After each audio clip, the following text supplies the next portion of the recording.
Depuis plusieurs années, Madame Kanté Oumoutouré s'est engagée dans la lutte contre les mutilations génitales féminines, considérées comme étant une violation des droits des femmes et des filles. Chaque 6 février, nous initions tout plein d'activités avec les leaders religieux, les jeunes et les leaders traditionnels aussi. Cette année, on a fait une grande campagne de communication, comme on les fait chaque mois presque. Du coup, pour cette fois-ci, on a fait une campagne en ligne où nous avons collaboré avec un blogueur il nous a permis de relayer tout plein de messages liés aux mutilations génitales féminines dans la journée du 6 février. Le but, c'était d'abord de sensibiliser la population et d'amener aussi un réel débat sur les réseaux sociaux sur les questions de MGF. Parce qu'on voit on en parle, mais le débat aussi est souvent nécessaire pour que les consciences puissent être éveillées ou pour qu'on puisse avoir l'avis de tout le monde. Une nouvelle approche avec cette association, afin de susciter un réel débat avec tous les acteurs autour de cette pratique longtemps taboue, qui a des conséquences parfois mortelles sur la santé de la femme. Il y a la douleur, qui est une complication immédiate. L'état de choc, donc l'hémorragie qui peut aboutir à un état de choc. Bien sûr, il y a également, la petite fille peut mourir également. Il peut y avoir également des lésions des organes de voisinage. Elles sont liées à l'agitation chez un enfant qui hurle de douleur. Il y a également les traumatismes corporels du fait de l'agitation de l'enfant immobilisé de force. Peut présenter des blessures cutanées, des luxations et des fractures des membres. Bien sûr, l'hémorragie peut reprendre 2 semaines après. Il peut y avoir également la rétention aiguë d'urine, sans oublier également l'infection. Mère de 2 enfants, cette jeune dame est victime de mutilations génitales. À visage caché, elle témoigne de ses complications avec l'incontinence urinaire.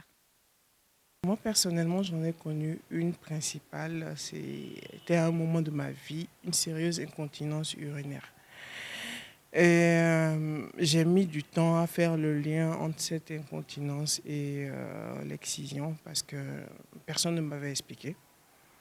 Et je suis la seule fille de ma famille qui a été excisée. Jusqu'à l'âge de, je pense, 10, 12 ans, je savais que j'avais ce problème. Je n'en parlais pas forcément parce qu'en temps, ma mère était décédée.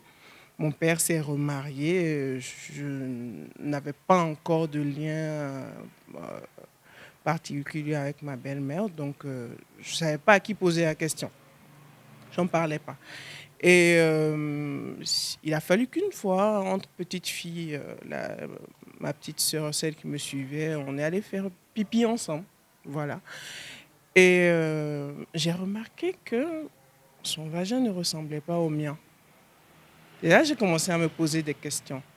Mais j'étais encore petite, je ne savais pas forcément comment faire des recherches, je ne savais pas vers qui m'adresser. Il a fallu que je sois jusqu'en classe de seconde, je pense ici c'est la 10e ou la 11e. On commence à faire les cours de biologie pour que je commence à me poser sérieusement la question, chercher à savoir c'est quoi le problème. J'ai fait des recherches et j'ai découvert que j'avais une mutilation génitale féminine de niveau 3 ou de type 3. Voilà. Non content d'exciser, il avait fallu faire ensuite une infibulation. Et je pense que c'est ce qui causait mes problèmes d'incontinence.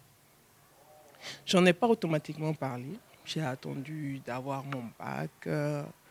2 ans après, juste avant mon BTS ou juste après mon BTS, voilà, je devais faire un stage en banque.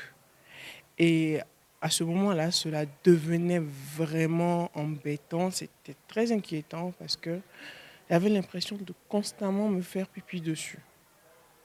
Et c'est très désagréable. On a l'impression qu'on sent l'urine à tout bout de champ. Sortir des toilettes 2 minutes après, ça continue de couler. Et même étant en toilette, faire pipi, c'est un acte banal. Ça prend peut-être 30 secondes. Mais quand moi j'y vais, c'est parti pour 3 minutes, quoi. Et ça finit pas. Tout ça parce que la poche artificielle qu'ils ou elles ont créée à l'époque, l'urine ne sort pas directement, elle va dans cette poche-là. Et c'est de cette poche qu'elle sort. Enfin. Et le trou, il est minuscule, donc ça finit pas. Non seulement c'est douloureux, mais en plus ça prend du temps.